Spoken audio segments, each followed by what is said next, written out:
the top stories of the news. Defense headquarters confirms arrival of U.S. military personnel equipment in Nigeria. EFCC detains former Kaduna State Governor Nasser El-Rufai over 432 billion naira corruption probe. On the foreign scene, U.S. and Iran begin nuclear talks in Geneva as threat of war looms.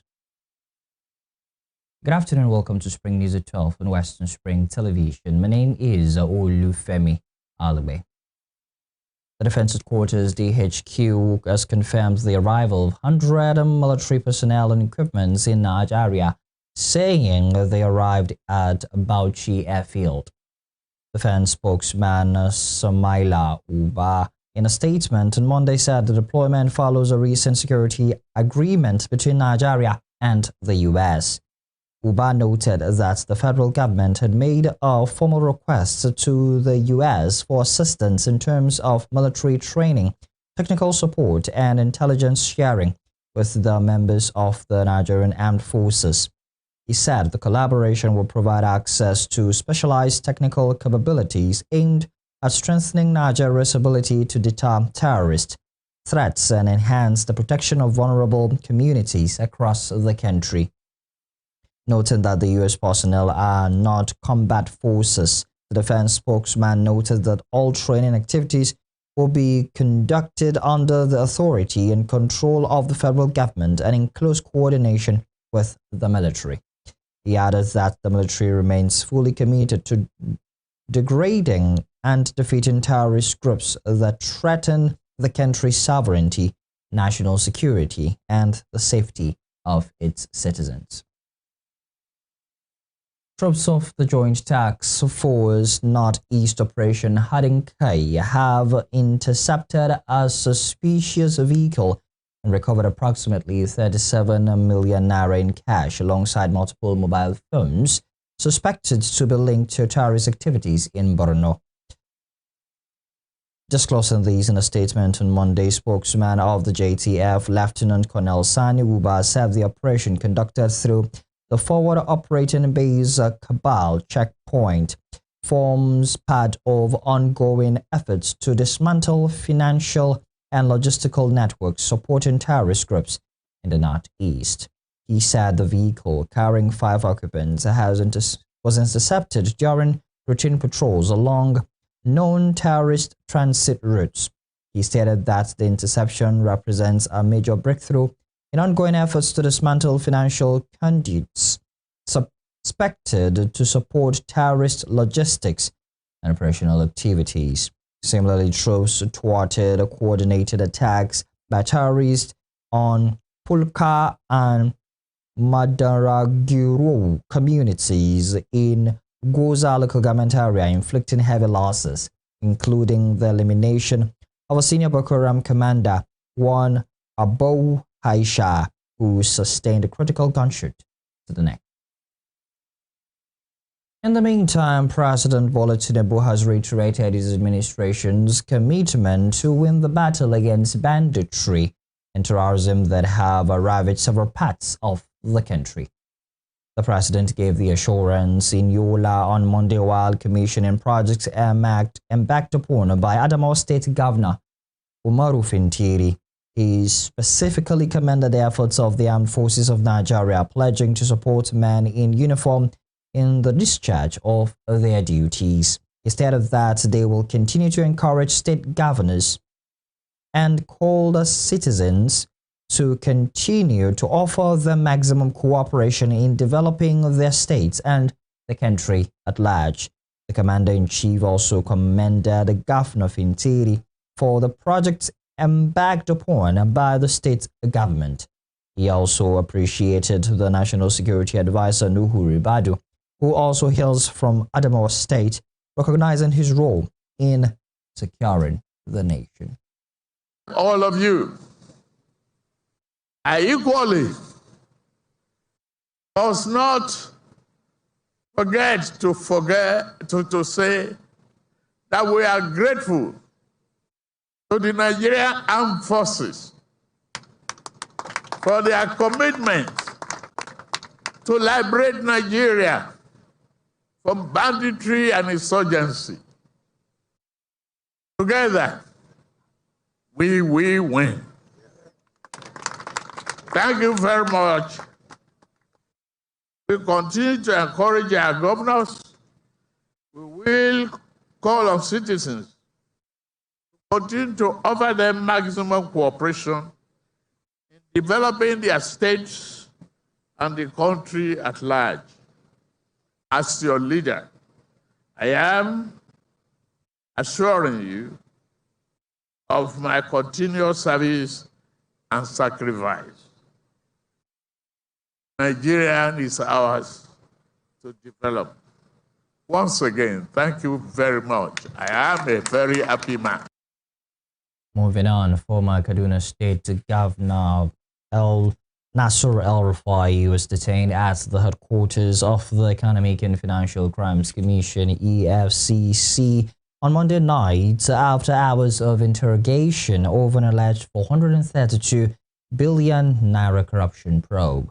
El-Rufai, a chieftain of the African Democratic Congress, is also expected to face criminal prosecution over the alleged bugging of the National Security Advisor Nuhu Badu's phone. Multiple sources within the anti-graft agency confirmed that the former governor, who arrived at the commission's Jabi headquarters around 10 a.m. in response to an invitation, was grilled over allegations arising from the 2024 report of the Kaduna State House of Assembly, which accused his administration of misappropriating loans, violating due process in contract awards, and plunging the state into heavy debts. The FCC spokesman Deleoye Wale confirmed that El-Rufai earnest the commission's invitation but declined further comments on the nature of the interrogation or the next line of action. As the EFCC grilled the former governor over financial allegations, the federal government filed criminal charges against him before the Federal High Court in Abuja over alleged unlawful interception of phone communications of the National Security Advisor, Nuhu Ribadu. Now moving on to health matters, 31 people have died from Lassa fever in 5 weeks, according to the latest data from the Nigerian Center for Disease Control, NCDC. In its situation report released on Monday, the agency said there were over 754 suspected cases reported, out of which 165 were confirmed.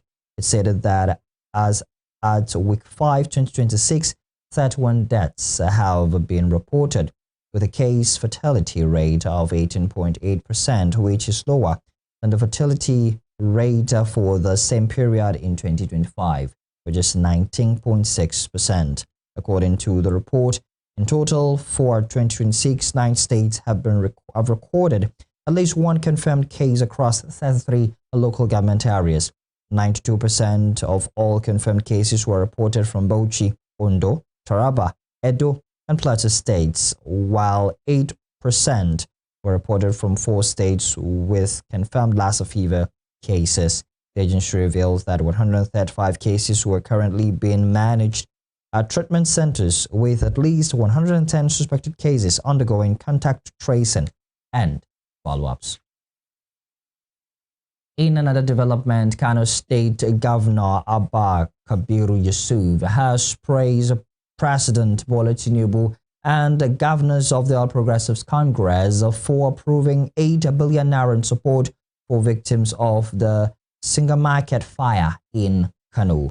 In a statement by his spokesperson, Sunusi Tofa, the governor expressed a profound gratitude for what he described as a significant intervention for affected traders. The support comprises 5 billion naira from the federal government and 3 billion naira from progressive APC governors across the country. Governor Yusuf assured that the funds would be transparently utilized for the rebuilding of affected shops and the provision of direct assistance to genuine victims of the disaster.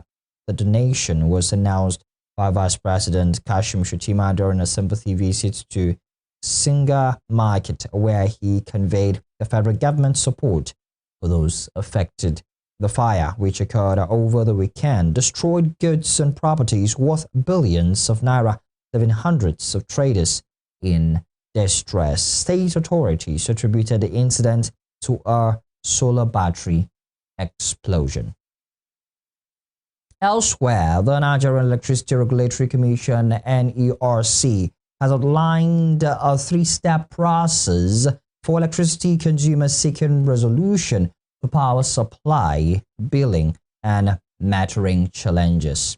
In a public advisory on its X handle today, the Commission urged customers experiencing issues such as prolonged outages, estimated billing, faulty meters, or voltage fluctuations to first contact their respective electricity distribution companies.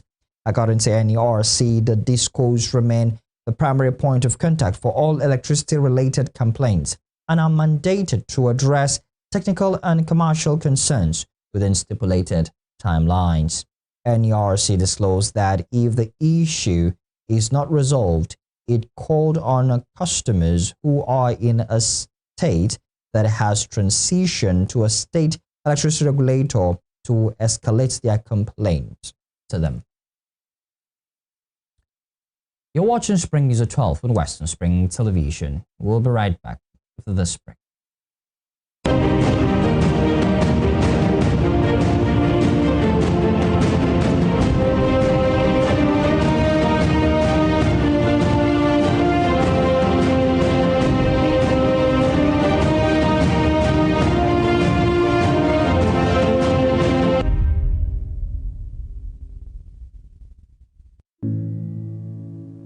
Up to 75% of human infectious diseases originates in animals.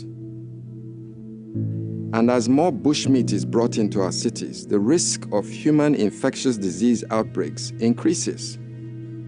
Ebola, monkeypox, Lassa fever, yellow fever, and even COVID-19 may have been transmitted in this way. Illegal bushmeat trade not only endangers our wildlife, but affects our health and may damage our economy. So please, say no to illegal bushmeat. Keep them wild and keep us safe.